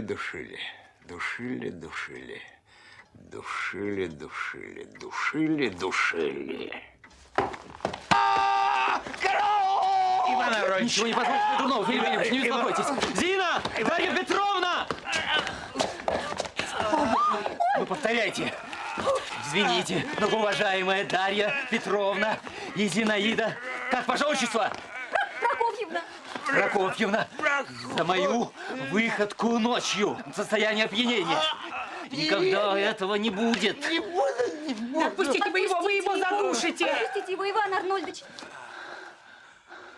Теперь имейте в виду следующее. Вы опять вернулись в квартиру Филиппа Филипповича. Да? А куда же мне еще? Отлично. Чтобы быть тише воды, ниже травы. В противном случае за каждую безобразную выходку будете иметь дело со мной. Понятно? Понятно. Послушайте, что же вы делаете с этими убитыми котами? На польты пойдут. Из них белок делать будут на рабочий кредит.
Заходи.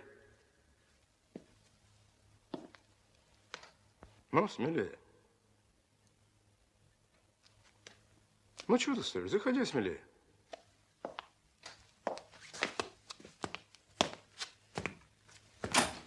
Раздевайся. Позвольте узнать. Я с ней расписываюсь. Это наша машинистка. Жить со мной будет. Барменталя надо выселить из приемной. У него своя квартира есть. Прошу вас на минуточку ко мне в кабинет. И я пойду. Извините, профессор побеседует с дамой, а мы уж с вами побудем здесь. Я не хочу. Нет, простите.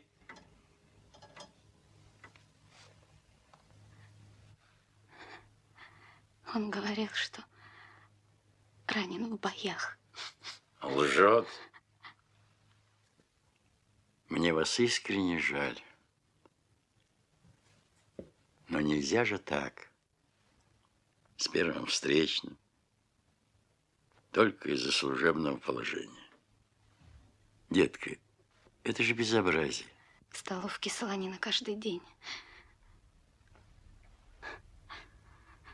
Угрожал, говорил, что красный командир.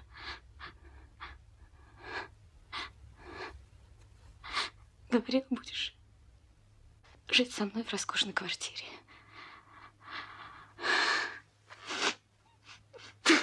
Каждый день ананас. Психика у меня, говорит, добрая. Я только котов ненавижу. Еще кольцо взял на память. Я отравлюсь. Ну. Надо перетерпеть. Вы еще так молоды. Шариков! Отчего это у вас шрам на лбу? Потрудитесь объяснить этой даме. Я на колчаковских фронтах ранен. Перестаньте. Погодите. Колечко позвольте. Ну ладно, попомнишь ты у меня. Я тебе завтра устрою сокращение штатов. Не бойтесь его, я ему не позволю ничего сделать. Как ее фамилия? Фамилия! Вознецова. Ежедневно сам лично буду справляться в очистке. Не сократили ли гражданку Воснецову? Если только узнаю, что сократили, я вас собственными руками пристрелю. У самих револьверы найдутся. Берегитесь!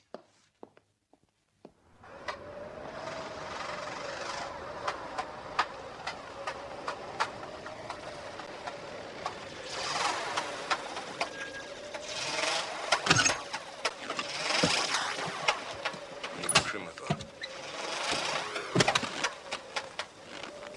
Смотри направо, ты налево. Пошли.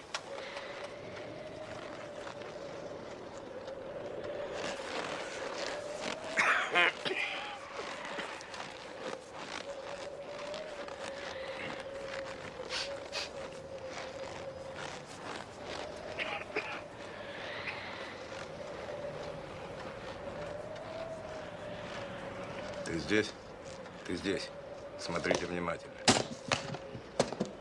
Держите!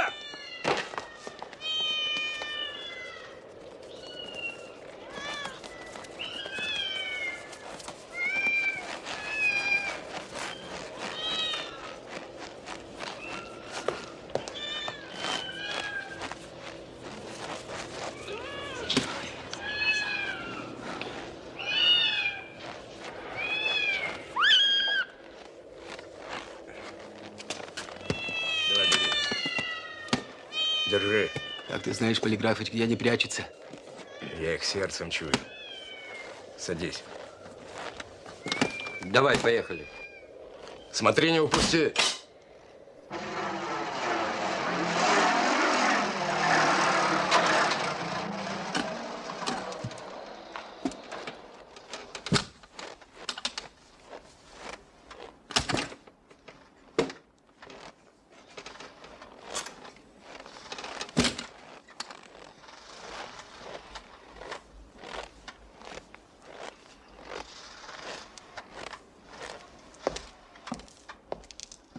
У вас боли, голубчик, возобновились? Нет, профессор. Я вам очень признателен. Я к вам по другому делу, Филипп Филиппович. А также угрожаю убить председателя домкома товарища Швондера. Из чего видно, что хранит огнестрельное оружие и произносит контрреволюционные речи, и даже Энгельса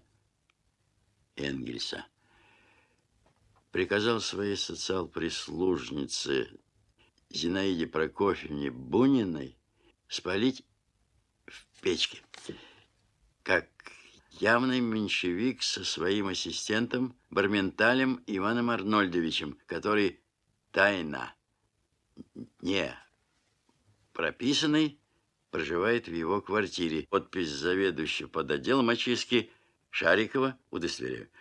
Председатель домкома Швондер. Секретарь Пеструхин. Хорошо, что мне непосредственно доложили. Вы позволите оставить это мне у себя? Или, может, вы виноват, хотите, чтобы дать законный ход делу? Извините, профессор. Вы действительно очень уж презрительно смотрите на нас. Я... Извините, голубчик, извините. Я не хотел вас обидеть. Не сердитесь.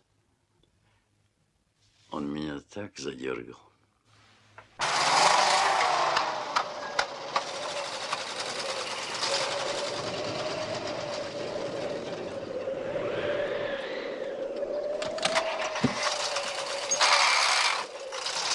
Завтра утром подашь.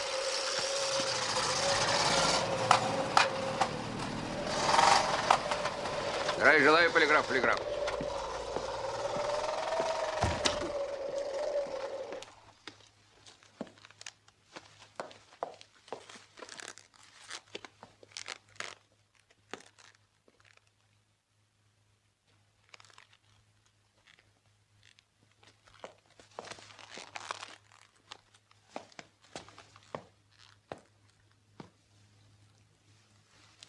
Обед в столовую подашь.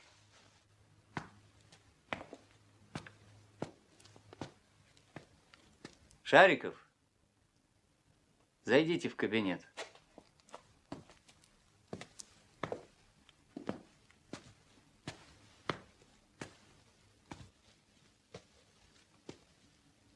Ну?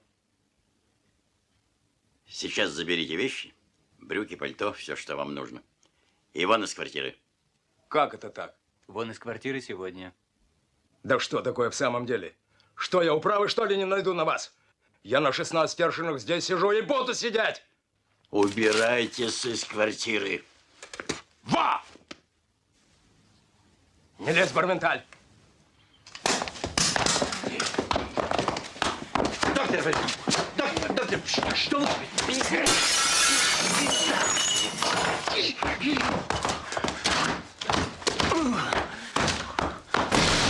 Доктор Бельман! Доктор Бельман!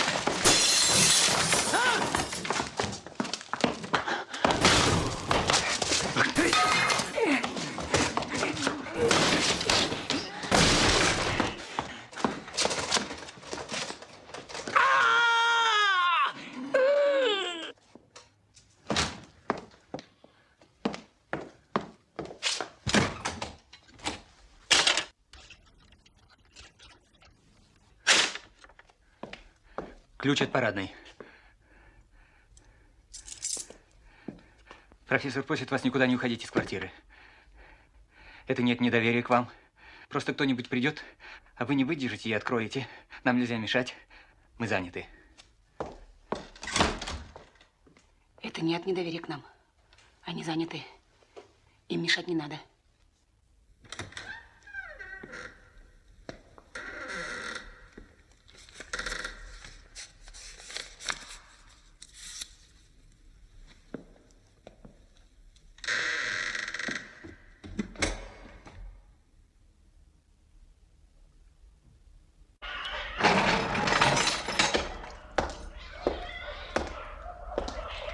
Где начальник очистки?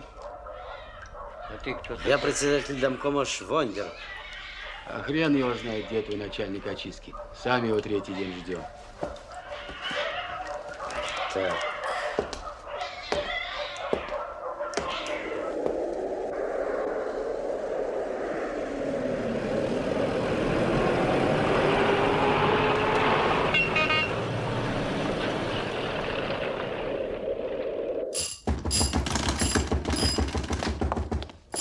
Кто там? Уголовная милиция и следователь. Благоволите открыть.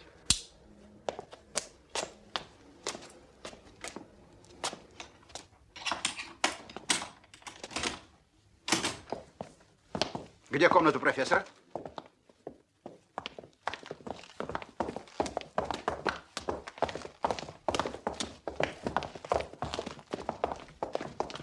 Что вам угодно, господа? У нас есть ордер на обыск и арест, в зависимости от результатов.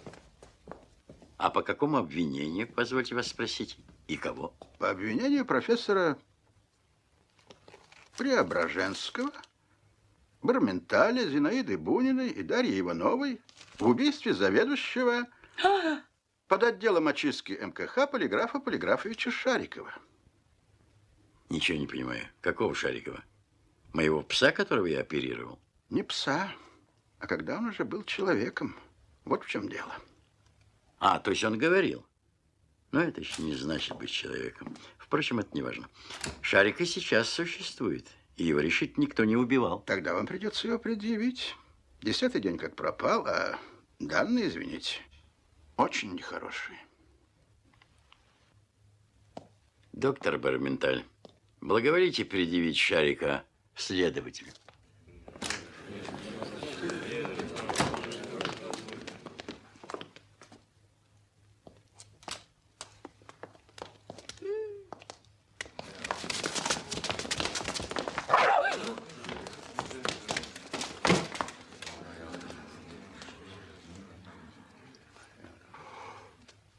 Но позвольте, как же он служил в очистке? Я его туда не назначал. Ему господин Швондер дал рекомендацию, если я не ошибаюсь. Это он? Он самый. Только сволочь опять оброс. Он же говорил. Он и сейчас еще говорит, но только все меньше и меньше. Так что пользуйтесь случаем. Наука еще не знает способов обращать зверей в людей. Вот видите, я попробовал, он заговорил и начал обращаться в первобытное состояние. Атовизм. Атовизм. Неприличными словами не враться! Валериан. Вы видели? Он натравил собаку. А Швондера я собственноручно спущу с лестницы, если он еще раз появится в квартире профессора Преображенского. Прошу эти слова занести в протокол. Слышим?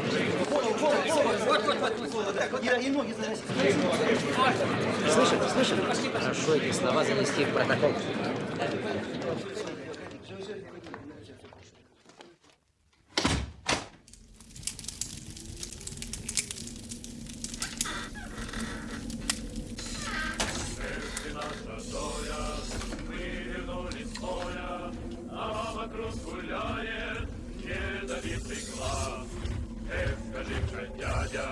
Для народа ради никакая контра не уйдет от нас.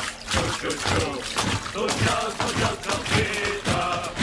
Чу-чу-чу, ударил хулиган, делая кровью на голову разбита. А красную армию никто не разобьет. Делая кровью на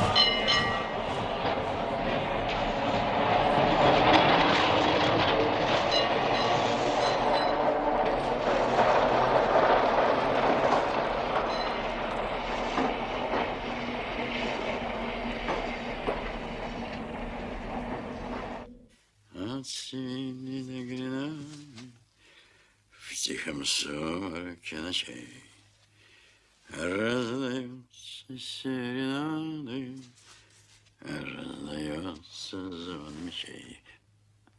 Много крови, много песен. Так свезло мне.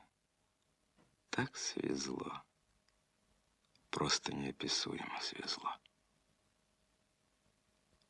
Утвердился я в этой квартире. Окончательно уверен я, что в моем происхождении нечисто.